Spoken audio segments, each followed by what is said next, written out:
I think it's important at this point in the finals to have a quick reflection on the career of Stephen Curry in the finals. Now, I'm just going to explain it like this to begin with.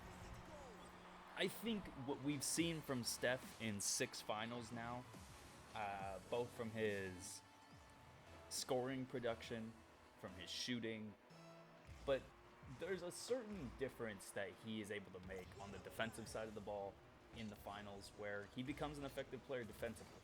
And I think all in all, what Steph Curry has been able to do, not only in this finals, but in finals previous, like I'm going to explain, not only the fact that he does not have a finals MVP up to this point in his career is just confusing, but I would venture to say that after 6 finals, and if they get this 4th ring, there is a good reason to believe that he is one of the best performers in the finals, period, and one of the best point guards in finals history. Now, a lot of talk always happens about the 2015 finals, about how Andre Iguodala kind of stole the finals MVP from Steph Curry that year. And while his numbers that year were really good in the finals, 26 points, 6 assists, 5 rebounds, shot 38% from 3, 44% from the field. Yeah, those are good numbers, and those are really good numbers, actually, for the finals. But I have an easier time giving finals MVP to Andre Iguodala that year, because even though the,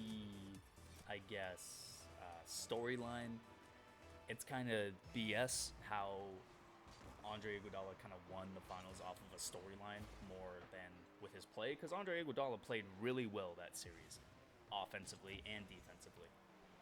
The series that you really should look at for Steph and his finals MVP campaign is the 17 finals. And again, I get it. A lot of people are going to say, well, they had KD. Of course, things were going to be easier.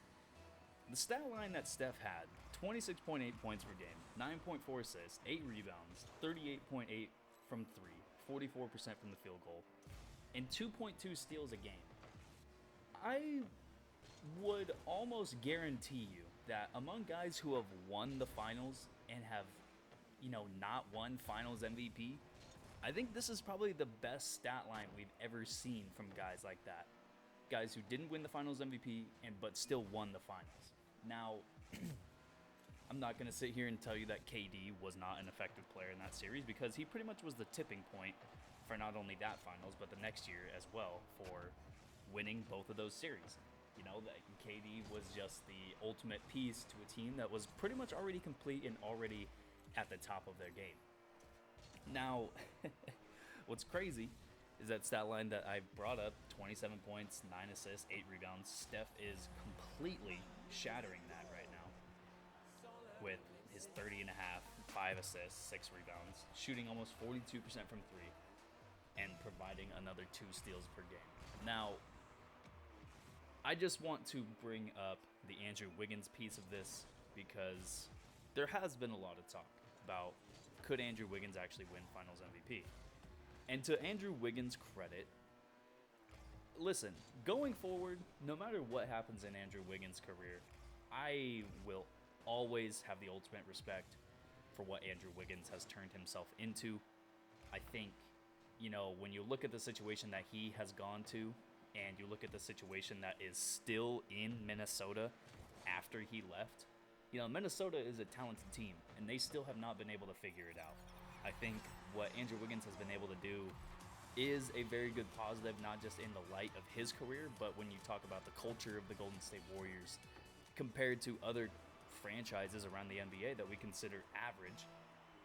That is a obvious factor in why some of these guys, like Andrew Wiggins, like Jordan Poole, like Gary Payton, like even Steph Curry, Klay Thompson, and Draymond Green to an extent, have become the kind of guys that they are while they've been in Golden State. Now, with that being said, I would love for Andrew Wiggins to win Finals MVP.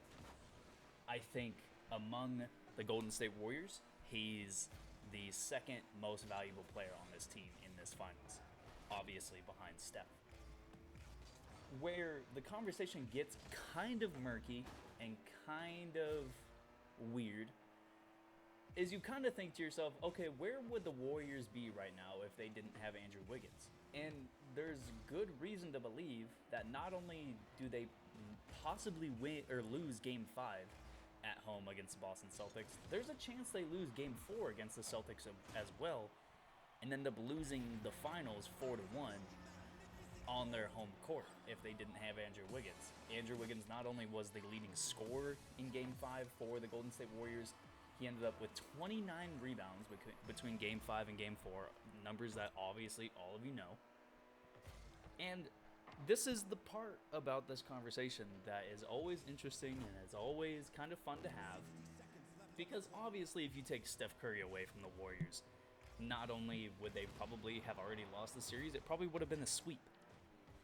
But the same kind of conversation could be had about whether or not the Golden State Warriors would still be in the series lead without Andrew Wiggins. Now, where I will kind of zag where everybody else is zigging is if you look at a lot of the shots that Andrew Wiggins has got, while there is his typical, his little fadeaway shot in the post, which he has gotten down to like a science. Andrew Wiggins has been destroying people all year in the post, and I love it. His mid-range has become incredible. His three-point shot, even though he went 0 for 6 in the last game, I think Andrew Wiggins has gotten to a point in his career with his three-point shooting where it's kind of like a 50-50, like, yeah, I'd expect Andrew Wiggins to make that shot just because he's played so well over the last year and a half with the Golden State Warriors. But a lot of the shots that Andrew Wiggins is making are around the rim. They're tip-in shots, they're put-back dunks.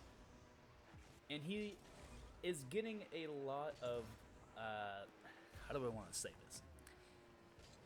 He's taking full advantage of the fact that when he's on the floor, he's probably the most athletic guy, both between the Celtics and the Warriors. The only guy on the Celtics I would venture to say is as athletic or more athletic than Andrew Wiggins is Jaylen Brown.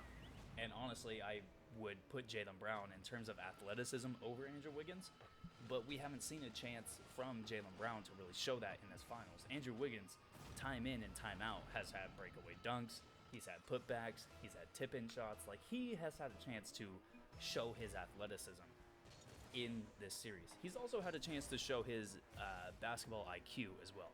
Andrew Wiggins has proven himself to be a very smart player in this Warriors system. So, listen, I love the Andrew Wiggins story, but let's be real here, guys. Like, Steph Curry has to win Finals MVP. If he loses Finals MVP again, I don't think it really means anything for his career, because it's just one of those. I mean, he has 2 regular season MVPs. One of them was a unanimous MVP. I don't think he's really gunning for Finals MVP. I think he's playing at a certain way where you look at it and you're like, how is this guy not the MVP of the Finals? But you also think, I don't know. I mean, with one bad game in Game 5 and 2 straight games where Andrew Wiggins has been one of the more consistent guys on the floor either way, there is a shot you go into these next 2 games.